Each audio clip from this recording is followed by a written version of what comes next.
നമ്മളിപ്പോ ബാത്തിലാണ് പോകുന്നത്. ബാത്ത് എന്ന് പറഞ്ഞ സ്ഥലത്തിന്റെ പ്രത്യേകത എന്ന് പറയുന്നത് ഇവിടെ ചരിത്രവും ജോർജിയൻ ആർക്കിടെക്ട് അതേപോലെ നാച്ചുറൽ ബ്യൂട്ടി എല്ലാം കൂടെ ഒത്തുചേരുന്ന ഒരു സ്ഥലമാണ്.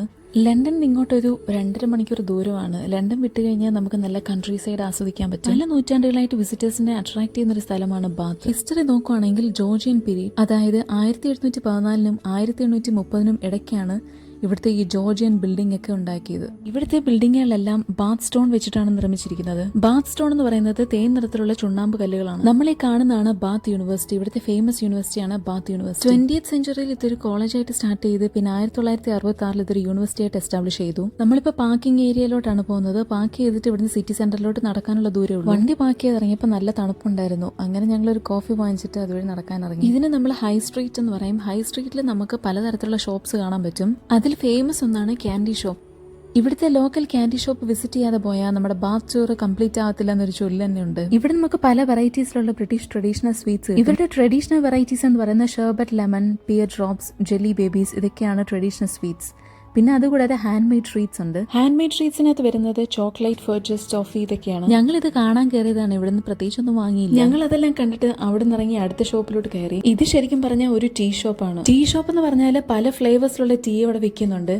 ഒരു കടം തറച്ചും ഇത്രയും വെറൈറ്റി ടീസ് അടുക്കി വെച്ചിരിക്കുന്നത് ഞാൻ ആദ്യമായിട്ടാണ് കണ്ടത്. അവിടെ 4 വെറൈറ്റി ടീസിന്റെ ടീ ടേസ്റ്റേഴ്സ് വെച്ചിട്ടുണ്ടായിരുന്നു. കോഫി വാങ്ങിയെങ്കിലും ടീ ഫ്രീ ആയിട്ട് കിട്ടുന്നുണ്ടപ്പോ എനിക്ക് കുടിക്കാൻ തോന്നി. അങ്ങനെ ഞാനൊന്ന് ടേസ്റ്റ് ചെയ്തു. അങ്ങനെ ഞാൻ 4 ഫ്ലേവേഴ്സ് ടേസ്റ്റ് ചെയ്തു. 4 ഫ്ലേവറിൽ എനിക്ക് ഏറ്റവും ഇഷ്ടപ്പെട്ടത് ആപ്പിൾ ഫ്ലേവർ ആയിരുന്നു. അവിടെ കൂടുതൽ എല്ലാവരും ടേസ്റ്റ് ചെയ്യാൻ വേണ്ടിയിട്ടാണ് കയറുന്നത്. അവിടുന്ന് അങ്ങനെ ടീ എല്ലാം ടേസ്റ്റ് ചെയ്തിട്ട് ഞങ്ങൾ ഇറങ്ങി. അവിടുന്ന് ഞങ്ങൾ ഇറങ്ങി മുമ്പോട്ട് നടന്നു. അവിടുത്തെ ബിൽഡിംഗ്സ് എല്ലാം യുണീക്ക് ബിൽഡിംഗ് ആണ്. നമ്മൾ നേരത്തെ പറഞ്ഞതുപോലെ കുറച്ച് മുമ്പോട്ട് നടക്കുമ്പോൾ നമുക്ക് അവിടെ റോമൻ ബാത്ത് ഷോപ്പ് കാണാൻ പറ്റും. ഇവിടുത്തെ മെയിൻ ഹിസ്റ്റോറിക് അട്രാക്ഷനിൽ ഒന്നാണ് റോമൻ ബാത്ത് എന്ന് പറയുന്നത്. റോമൻ ബാത്തിനോട് ചേർന്ന് തന്നെയാണ് റോമൻ ബാത്ത് ഷോപ്പ് ഉള്ളത്. നമ്മളിപ്പോ ഷോപ്പിലോട്ടാണ് പോകുന്നത്. ഈ ഷോപ്പിൽ നമുക്ക് റോമൻ ഇൻസ്പയർഡ് ഗിഫ്റ്റ്സ് വാങ്ങാൻ കിട്ടും.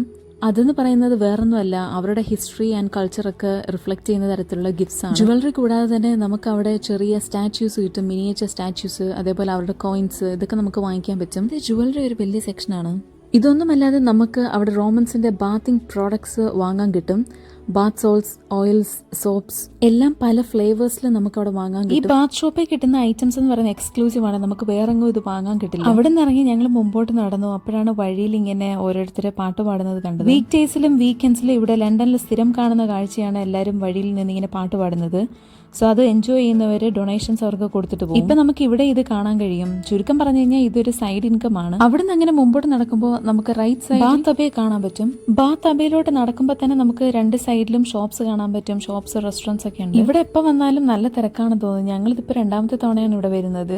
ആദ്യം വിന്ററിലാണ് വന്നത്, ഇപ്പൊ സമ്മറിലും. എന്നാൽ 2 തവണ നല്ല തിരക്കാണ്. ഈ അബയുടെ മുമ്പിൽ നിന്ന് ഫോട്ടോ എടുക്കാൻ തന്നെ നല്ല തിരക്കാണ്. റൈറ്റ് സൈഡിൽ കാണുന്നതാണ് പമ്പ് റൂം. പമ്പ് റൂം എന്ന് പറയുന്നത് ജോർജിയൻ ആർക്കിടെക്റ്റിന്റെ വേറൊരു എക്സാമ്പിൾ ആണ്. റോമൻ ബാത്തിനോട് ചേർന്നാണ് പമ്പ് റൂം ഉള്ളത്. പമ്പ് റൂമിനകത്തൊരു ഫൗണ്ടൻ ഉണ്ട്. അതിനകത്ത് നാച്ചുറൽ ഹോട്ട് സ്പ്രിംഗ് വാട്ടർ വരും. അതാണ് റോമൻ ബാത്തിനോട് സപ്ലൈ ചെയ്യുന്നത്. വിസിറ്റ് ചെയ്യുന്നവർക്ക് ഇപ്പോഴും ആ സ്പാ വാട്ടർ നമുക്ക് ടേസ്റ്റ് ചെയ്യാൻ പറ്റും. അതിനകത്ത് 40 മിനറൽസിൽ കൂടുതലുണ്ടെന്നാണ് വിശ്വസിക്കുന്നത്. അങ്ങനെ ഞങ്ങൾ അവിടുന്ന് അബയിൽ കയറാൻ തീരുമാനിച്ചു. അവിടെ ലാസ്റ്റ് എൻട്രി 425 അത് കഴിഞ്ഞ് പിന്നെ ആരും കയറ്റിയെടുത്തില്ല. ഈ അബ എന്ന് പറയുന്നത് 1000 വർഷങ്ങളായിട്ട് വർഷിപ്പ് നടക്കുന്ന ഒരു സൈറ്റാണ്. ഇതിന്റെ ചരിത്രം നോക്കിക്കഴിഞ്ഞാൽ ഫസ്റ്റ് ഇവിടെ ഒരു കത്തീഡ്രൽ ആയിരുന്നു, നോർമൻ കത്തീഡ്രൽ. അത് 7th സെഞ്ചുറിയിൽ ബിൽഡ് ചെയ്തതാണ്. ആ കത്തീഡ്രൽ പൊളിഞ്ഞു കഴിഞ്ഞിട്ട് 1400-കളിൽ പണിഞ്ഞതാണ് ഇപ്പോൾ ഉള്ള ബാത്ത് അബ. ഈ അബയുടെ പ്രത്യേകത എന്ന് പറയുന്നത് വലിയ വിൻഡോസ് ആണ്. അതേപോലെ കാർവ്ഡ് സ്റ്റോൺ വർക്ക്സ് ഉണ്ട്. ഈ അബയ്ക്ക് റോയൽ കണക്ഷൻ ഉണ്ട്. അതായത് ഇംഗ്ലണ്ടിന്റെ ആദ്യത്തെ കിങ് ആയ കിങ് എഡ്ഗറിന്റെ കൊറോണേഷൻ നടന്നത് ഈ അബയിൽ വെച്ചാണ്. ഈ അബയിൽ തന്നെ ടവർ ടൂർ ഉണ്ട്. ഈ ടവറിന് 212 സ്റ്റെപ്സ് ആണുള്ളത്. നമുക്ക് അങ്ങ് ടവറിൽ കയറി കഴിഞ്ഞാൽ ബാത്തിന്റെ ഫുൾ വ്യൂ കാണാം. ഞങ്ങൾക്ക് ആ ടവറിൽ കയറാൻ പറ്റില്ല, അപ്പോഴത്തേക്കും ലേറ്റ് ആയി. അങ്ങനെ അബയിൽ നിറങ്ങി നമ്മൾ മുമ്പോട്ട് നടന്ന് റോഡ് ക്രോസ് ചെയ്ത് കഴിഞ്ഞാൽ നമുക്കൊരു ഗാർഡൻ കാണാൻ പറ്റും. ആ ഗാർഡന്റെ പേരാണ് പരേഡ് ഗാർഡൻ. ഇതെന്ന് പറയുന്നത് യുനെസ്കോയുടെ വേൾഡ് ഹെറിറ്റേജ് സൈറ്റിൽ ഒന്നാണ്. ഈ ഗാർഡൻ ഡെവലപ്പ് ചെയ്തത് 18th സെഞ്ചുറിയിലാണ്. ഇവിടെ എൻട്രി ഫീ ഉണ്ട് നമുക്ക് അകത്ത് പോകണമെങ്കിൽ. ബാത്ത് അബയുടെ വേറൊരു ഫീച്ചർ ഞാൻ പറയാൻ വിട്ടുപോയി. അതാണ് ജേക്കബ്സ് ലാഡർ. ഈ ഏണിയിൽ കൂടി ദേവദൂതന്മാർ സ്വർഗത്തിലോട്ട് കയറുന്നത് ഇറങ്ങുന്നതും ബൈബിൾ പറഞ്ഞേക്കുന്നത് പോലെ ഇവിടെ ചെയ്തു വെച്ചിട്ടുണ്ട്. ഈ ഒരു സ്റ്റോൺ വർക്ക് ഈ പരേഡ് ഗാർഡനിലിരുന്ന് അബയിലോട്ട് നോക്കിയാൽ നമുക്ക് കാണാൻ പറ്റും. പ്രത്യേകിച്ചും രാത്രി ലൈറ്റ് ഇട്ട് കഴിയുമ്പോഴാണ് ഇത് ശരിക്കും കാണാൻ പറ്റുന്നത്. നമ്മളിപ്പോ ഗാർഡനിൽ ഇറങ്ങിയിട്ടില്ല, റോഡിൽ കൂടി തന്നെയാണ് മുന്നോട്ട് നടക്കുന്നത്. ഈ ഗാർഡന്റെ സൈഡിൽ കൂടെ റിവർ A1 ഒഴുകുന്നുണ്ട്. അത് നമുക്ക് ഈ റോഡിൽ നിന്ന് നോക്കിയാൽ നല്ലപോലെ കാണാൻ പറ്റും. ഇത് ഇവിടുത്തെ വേറൊരു പ്രത്യേകതയാണ്. നമ്മളിപ്പോൾ ഈ കാണുന്നതാണ് പുൾട്ടനി ബ്രിഡ്ജ്, പിന്നെ ഏവൻ റിവർ. റോമൻ ബാത്തിനെ ഈ ഏരിയ സെലക്ട് ചെയ്യാനുള്ള ഒരു കാരണം എന്ന് പറയുന്നത് ഈ റിവർ ആണ്. നൂറ്റാണ്ടുകൾക്ക് മുമ്പ് ഇവിടെ വലിയൊരു വെള്ളപ്പൊക്കം വന്നു. അതിനുശേഷമാണ് നമ്മൾ ഈ കാണുന്ന പുൾട്ടനി ബ്രിഡ്ജും അതേപോലെ ഫ്ലഡ് റിലീഫ് ചാനൽസ് ഉണ്ടാക്കിയേക്കുന്നത്. ഈ പുൾട്ടനി ബ്രിഡ്ജിന്റെ തൊട്ട് താഴെയായിട്ട് പുൾട്ടനി വിയർ ഉണ്ട്, അതായത് ജസ്റ്റ് ഒരു ബ്ലോക്ക് പോലെ ഉണ്ട്. പക്ഷെ അതെന്ന് പറയുന്നത് ക്രസന്റ് ഷേപ്ഡ് ആണ്. അതുകൊണ്ടാണ് നമുക്ക് ഈ വെള്ളം ഈ ഷേപ്പിൽ ഇങ്ങനെ ഒഴുകുന്നത് കാണാൻ പറ്റുന്നത്. നമ്മളിപ്പോൾ നിൽക്കുന്നതിന്റെ ഓപ്പോസിറ്റ് സൈഡ് താഴെ പോയി കഴിഞ്ഞാൽ അവിടെ ബോട്ടിംഗ് ഫെസിലിറ്റീസ് ഉണ്ട്. ബാത്തില് one of the best photographic സീൻസിൽ ഒന്നാണ് ഈ ഏരിയ. ബോട്ടിംഗ് കൂടാതെ തന്നെ അവിടെ റോവിംഗ് ഉണ്ട്, അതേപോലെ പാഡിൽ ബോർഡിംഗ് ഉണ്ട്. പിന്നെ റെന്റിന് നമുക്ക് ബോട്ട് എടുത്തിട്ട് കറങ്ങാൻ പറ്റും. ഇതൊന്നുമല്ല, ഇതിന് ചുറ്റും സൈക്കിൾ ഓട്ടാനാണ് താല്പര്യമെങ്കിൽ സൈക്കിൾസ് അവൈലബിൾ ആണ് ഇവിടെ.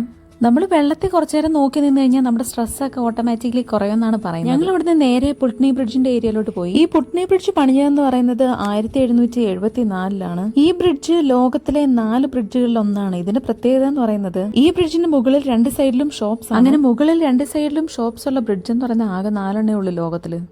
ഇതിന്റെ മുകളിലുള്ള ഷോപ്സ് നോക്കിയാൽ കൂടുതലും കഫേസ് ആണുള്ളത്.